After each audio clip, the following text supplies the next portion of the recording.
Hello student, आज हम देखेंगे क्लास 12th सब्जेक्ट केमिस्ट्री उप सेशन यौगिक का नामकरण कैसे किया जाता है। ये हमारे बोर्ड के एग्जाम में 4 नंबर का क्वेश्चन पूछा जाता है। आखिर हम लोग उन्हें कैसे लिखेंगे, आइए देखते हैं। कई प्रकार के हैं और इन्हीं प्रकारों में से आपका कोई 2 क्वेश्चन आपको दे दिया जाएगा। सबसे पहले आप यहाँ पे जो एलिमेंट लिखा होगा उनकी संख्या 2 दिया हो, 4 दिया हो, 6 दिया हो, नियम तो अपने किताब में पढ़ा होगा, लेकिन आप एग्जाम में जल्दी कैसे कर पाओगे बस वो बताना है आपको। किताबी नियम के थ्रू नहीं बताना है, बस आप लिखोगे कैसे। यहाँ पे जो आपको दिया है K4, K3, K4 मतलब कितनी भी संख्या में 10 मतलब नहीं, कौन सा एलिमेंट दिया है आप उस सीधा उसका नाम लिख दीजिए। यहाँ पे K लिखा है तो मैंने इनका नाम लिख दिया आपका पोटेशियम, ठीक है। अब अंदर आगे बढ़िए तो हम लोग को ये मिलेंगे लिगेंड्स। तो इनकी संख्या पहले चेक करेंगे, इनकी संख्या लिखनी पड़ेगी। 6 होगा तो हेक्सा, 4 होगा तो टेट्रा, 3 होगा तो ट्राई, 2 होगा तो डाई, 1 होगा तो मोनो। तो यहाँ पे मैंने लिख दिया हेक्सा। इसके अंदर सी एन को पढ़ा जाता है शायनो, तो लिख देंगे ये हो जाएगा आपका हेक्सा सायनो। अब इस सी एन के ऊपर आपका सिंगल माइनस होता है, तो माइनस होने नेगेटिव लिगेंड होने की वजह से इस आयरन को आयरन ना लिख करके इसे लिखा जाएगा फेरेट। इसके नाम जितने भी माइनस वाले होंगे लिगेंड हो, केवल माइनस दिखना चाहिए, तो उसके नाम के अंत में सेंट्रल एटम के नाम के अंत में क्या काम करेंगे, ATE लगा देंगे। तो यहाँ पे लगा दिए फेरेट। अब इनका ऑक्सीडेशन स्टेट निकालना रहता है, तो 6 माइनस यहाँ पे, इसको तो आपने 1 से एग्ज्यूम कर लिया, ये हो जाएगा 6 माइनस और यहाँ पे +4 घटा दिया तो रिजल्ट बना 2। तो इसको रोमन नंबर में लिख करके अगर यहाँ पे कुछ होगा आगे तो उनका नाम लिखे, नहीं है तो आयन लिख करके छोड़ दीजिए। इनको पढ़ेंगे potassium hexacyanoferrate second ion.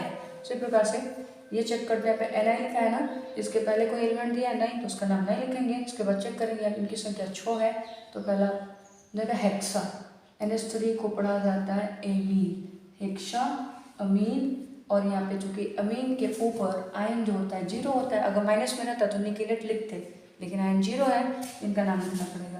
तो ये हो जाएगा आपका निकिल, ठीक है, हेक्सा अमीन निकिल। अब इसे आप X मानते हो, इनका तो 0 हो गया तो यहीं पर बच रहा है 2, तो 2 माइनस, यानी कि हमारा बन जाएगा सेकेंड। और Cl को पढ़ा जाता है क्लोराइड, ठीक है।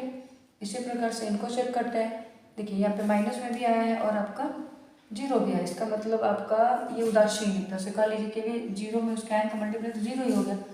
मतलब सबसे पहले आपका हेक्सा, और इस H2O को पानी वाटर जल नहीं पढ़ते बल्कि अक्वा पढ़ते हैं, तो ये हो जाएगा आपका हेक्सा अक्वा, ठीक है।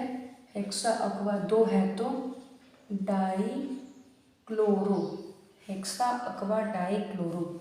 क्रोमियम तक से क्रोमेट नहीं लिखेंगे क्योंकि इनका आयन 0 हो चुका है, तो इन्हें हम लोग बताएंगे क्रोमियम। अब आयन चेक किया जाए, इनका OH चेक किया जाए तो 1 माइनस इनके ऊपर, 2 माइनस इनका, तो ये बन जाएगा आपका थर्ड। और NO3 को पढ़ा जाता है नाइट्रेट। इस प्रकार से K4 NiCN4 दिया है, तो सबसे पहले ये इस बड़े ब्रैकेट से पहले आपको नाम दे दिया, किसी को एलिमेंट को दे दिया, तो इसे हम लोग पढ़ेंगे पोटेशियम। और यहाँ पे 4 है तो 4 को पढ़ा जाता है टेट्रा, और Cn को पढ़ेंगे शाइनो। अभी बताया ऊपर कि शाइनो के ऊपर यानी Cn के ऊपर एक माइनस होता है, इसके वजह से देखिए यहाँ पे 0 था तो आपने सीधा निकल लिखा, लेकिन इनके ऊपर माइनस था, इनके नाम में ATE जुड़ेगा, तो ये हो जाएगा निकिलेट, ठीक है, निकिलेट हो जाएगा निकिलेट। उसके बाद आयन चेक करिए तो इनका 4 माइनस और इनका 4 प्लस, कुछ नहीं बचेगा तो इनका बता देंगे 0 आयन। और एक क्वेश्चन ये दिया, फिर K3 दिया, तो K3 से मतलब नहीं, K से मतलब है, K को क्या पढ़ा जाएगा पोटेशियम। और 3 है तो ये हो जाएगा ट्राई। और C2O4 को पढ़ा जाता है ऑक्जेलेटो, क्या पढ़ा जाएगा ऑक्जेलेटो। जितने भी माइनस वाले होंगे अक्सर उनके नाम के अंत में O जुड़ा हुआ मिलेगा आपको, जैसे शायनो मिला, क्लोरो मिला, ऑक्जेलेटो हो गया। तो अब इस ऑक्जेलेट के ऊपर डबल माइनस होता है। अभी मैंने कहा कि अगर जिनके ऊपर अगर माइनस आएगा उनके सेंट्रल एटम के नाम में AT जोड़ दीजिएगा। तो यहाँ पे F दिया है तो इस बार भी आप आयरन न लिख करके बल्कि फेरेट लिखेंगे। और देन 3 दूनी 6 माइनस इनका और 3 प्लस इनका, तो वो हमारा बन जाएगा थर्ड, और इसको लिख देंगे आयन, ठीक है। और ये हमारे बोर्ड के एग्जाम में एकदम पूछता है।